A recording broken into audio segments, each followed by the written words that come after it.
Welcome back my YouTube channel. आज की इस वीडियो में लेकर आए हैं हिंदी के मोस्ट इंपॉर्टेंट क्वेश्चन जो आपकी आगामी सभी परीक्षाओं के लिए हेल्पफुल होने वाले हैं। तो चलिए साथियों, लेते हैं आज का पहला प्रश्न। पहला प्रश्न है, सदैव में प्रयुक्त संधि का नाम क्या है? बताइए दोस्तों, सदैव में प्रयुक्त संधि का नाम क्या है? तो वह स्वर संधि, यानी कि ऑप्शन राइट हो जाएगा। सदैव में स्वर संधि है। अगला क्वेश्चन है, सन्मति का सही संधि विच्छेद क्या है? बताइए दोस्तों, सन्मति का सही संधि विच्छेद क्या है? तो वह सत धन मत, यानी कि बी ऑप्शन राइट हो जाएगा। सन्मति का सही संधि विच्छेद सत धन मति होता है। अगला क्वेश्चन है, इत्यादि का सही संधि विच्छेद क्या है? बताइए दोस्तों, इत्यादि का सही संधि विच्छेद क्या है? तो वह इत प्लस आदि, यानी कि बी ऑप्शन राइट हो जाएगा। इत प्लस आदि इत्यादि का सही संधि विच्छेद होता है। अगला प्रश्न है, निम्न में से कौन सा शब्द वृद्धि संधि का उदाहरण नहीं है? बताइए दोस्तों, निम्नलिखित में से कौन सा शब्द वृद्धि संधि का उदाहरण नहीं है? तो वह है गुरोपदेश, यानी कि सी ऑप्शन राइट हो जाएगा। गुरोपदेश वृद्धि संधि का उदाहरण नहीं है। तो ये किस संधि का, इसका आंसर में कमेंट बॉक्स में दीजिए। अगला प्रश्न है, निम्न में से दीर्घ संधि युक्त पद कौन सा है? बताइए साथियों, निम्न में से दीर्घ संधि युक्त पद कौन सा है? तो वो है दैत्यार, यानी कि बी ऑप्शन करेक्ट हो जाएगा। दीर्घ संधि युक्त पद दैत्यार है। अगला प्रश्न है, इनमें से कौन स्वर संधि का उदाहरण है? बताइए दोस्तों, इनमें से कौन स्वर संधि का उदाहरण है? तो वो है पवन, यानी कि बी ऑप्शन राइट हो जाएगा। पवन एक स्वर संधि का उदाहरण है। अगला प्रश्न है, पवन का सही संधि विच्छेद क्या है? बताइए दोस्तों, पवन का सही संधि विच्छेद क्या है? तो वो है पो प्लस अन, यानी कि बी ऑप्शन करेक्ट हो जाएगा। पो प्लस अन पवन का संधि विच्छेद होता है। अगला क्वेश्चन है, निम्नलिखित शब्दों में से किसमें व्यंजन संधि है? बताइए दोस्तों, निम्नलिखित शब्दों में से किसमें व्यंजन संधि है? आपके ऑप्शन है Saptarishi, option b Satkar, option c Himalaya, option d निराधार। तो इस क्वेश्चन का राइट आंसर है सत्कार, यानी कि बी ऑप्शन करेक्ट हो जाएगा। सत्कार में व्यंजन संधि है।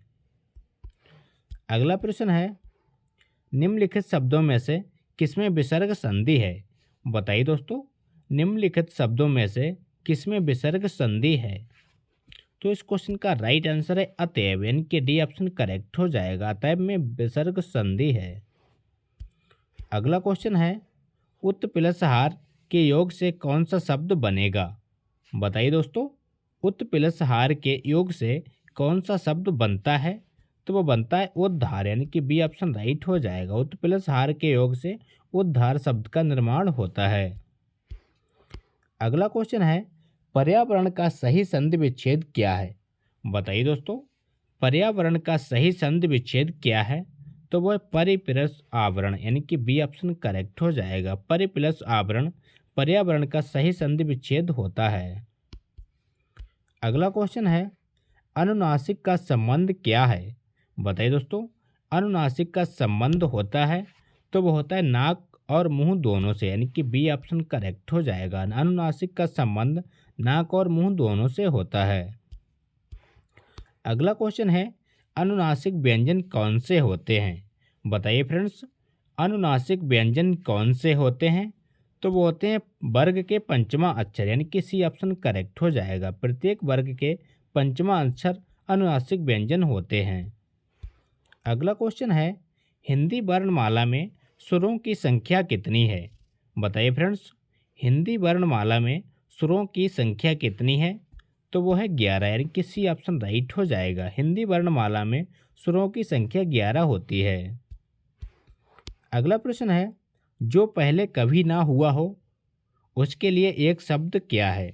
बताइए दोस्तों, जो पहले कभी ना हुआ हो तो उसे कहते हैं अभूतपूर्व, यानी कि डी ऑप्शन करेक्ट हो जाएगा। जो पहले कभी ना हुआ हो उसे अभूतपूर्व कहते हैं। अगला क्वेश्चन है, जो कहा ना जा सके। बताइए दोस्तों, जो कहा ना जा सके क्या कहलाता है?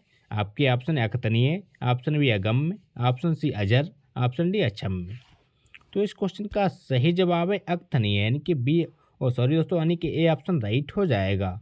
जो कहा ना जा सके उसे अकथनीय कहते हैं। अगला प्रश्न है, समय की दृष्टि से अनुकूल। बताइए दोस्तों, समय की दृष्टि से अनुकूल तो उसे कहते हैं समयानुकूल, यानी कि बी ऑप्शन करेक्ट हो जाएगा। जो समय की दृष्टि से अनुकूल होता है उसे समयानुकूल कहते हैं। अगला क्वेश्चन है, जो सब कुछ जानता हो। बताइए दोस्तों, जो सब कुछ जानता हो तो वो कहलाता है सर्वज्ञ, यानी कि डी ऑप्शन करेक्ट हो जाएगा। जो सब कुछ जानता हो वो सर्वज्ञ कहलाता है। अगला प्रश्न है, जिसकी गर्दन सुंदर हो। बताइए दोस्तों, जिसकी गर्दन सुंदर हो उसे कहते हैं सुग्रीव, यानी कि बी ऑप्शन करेक्ट हो जाएगा। जिसकी गर्दन सुंदर हो वो सुग्रीव कहलाता है। अगला प्रश्न है, पुरुष एवं स्त्री का जोड़ा। बताइए दोस्तों, पुरुष एवं स्त्री का जोड़ा क्या कहलाता है। आपके ऑप्शन है पति पत्नी, ऑप्शन बी दंपति, ऑप्शन सी युगल, ऑप्शन डी युग्म। तो इस प्रश्न का सही जवाब है दंपति, यानी कि बी ऑप्शन करेक्ट हो जाएगा। पति पत्नी का जोड़ा एवं पुरुष एवं स्त्री का जोड़ा दंपति कहलाता है।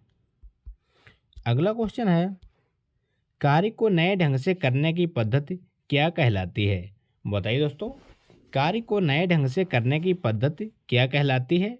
तो वो कहलाती है नवीनीकरण, यानी कि डी ऑप्शन करेक्ट हो जाएगा। अगला प्रश्न है, जंगल में लगने वाली आग को क्या कहते हैं। बताइए दोस्तों, जंगल में लगने वाली आग को क्या कहते हैं। तो वो कहते हैं दावानल, यानी कि ये ऑप्शन राइट हो जाएगा। जंगल में लगने वाली आग को दावानल कहा जाता है। अगला प्रश्न है, प्रश्नादि के उत्तर की अपेक्षा करने वाला। बताइए दोस्तों, प्रश्नादि के उत्तर की अपेक्षा करने वाला क्या कहलाता है। तो वो कहलाता उत्तरापेक्षी, यानी कि बी ऑप्शन करेक्ट हो जाएगा। प्रश्नादि के उत्तर की अपेक्षा करने वाले को उत्तरापेक्षी कहते हैं।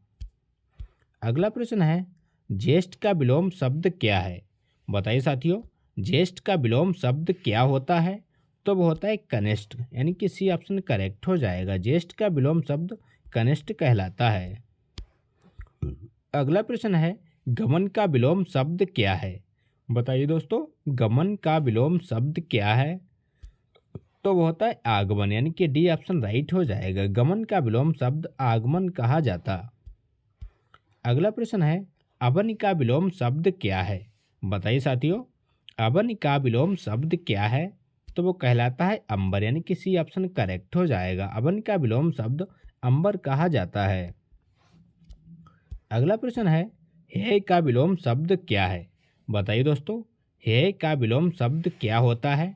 तो वो होता है ग्राह्य, यानी कि सी ऑप्शन राइट हो जाएगा। हे का विलोम शब्द ग्राह्य कहा जाता है।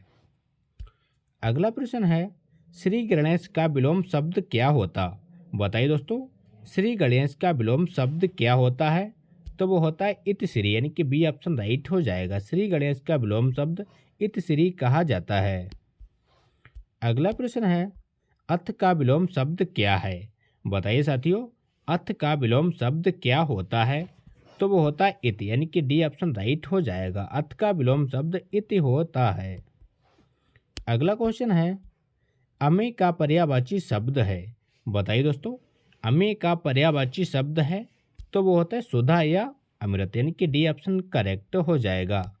तो ये थे दोस्तों आज के इंपॉर्टेंट प्रश्न। अगर वीडियो अच्छा लगा हो तो लाइक करें, दोस्तों के साथ शेयर करें और चैनल पर नए हो चैनल को सब्सक्राइब करना ना भूलें। मिलते हैं नेक्स्ट वीडियो में, तब तक के लिए प्यार भरा नमस्कार।